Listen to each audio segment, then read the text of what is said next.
Isaanin naadadhu kan borlufuutaan hirkadhu na jiraachistu na ajjeestullee na kabaachitu na salphistullee firri koosumaa kattiin dhaadadhu waa tokkoon beekaa si waamin salphadhu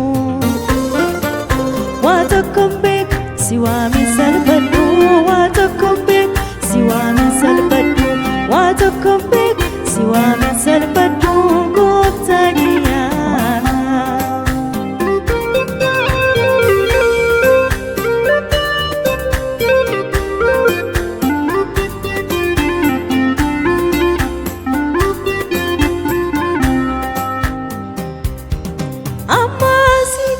Simpatu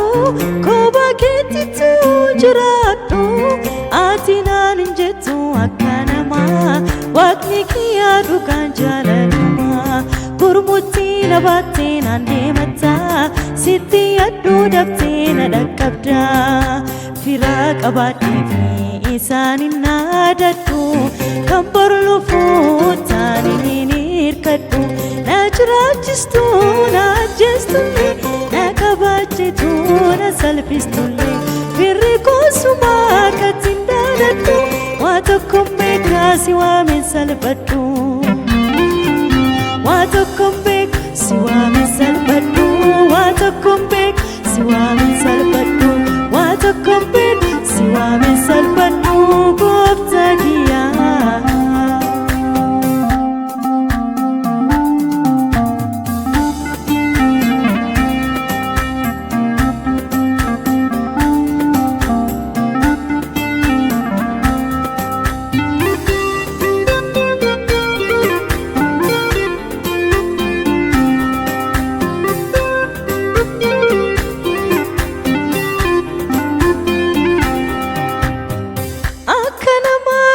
Jipitu nama kira kinatingatu wakni berdaki asmaquma wanti kehimani waduma dina safanni sumutese gofta situ yada sajikse abdi ume harahom sita malalina maki gargarta firak abadi fi isanin nadatu kan borlufuutaan hirkadhu na jiraachistu na ajjeestullee na kabaachitu na salphistullee firri koosumaa kattiin dhaadadhu waa tokkoon beekaa si waamin salphadhu waa tokkoon beekaa si waamin salphadhu.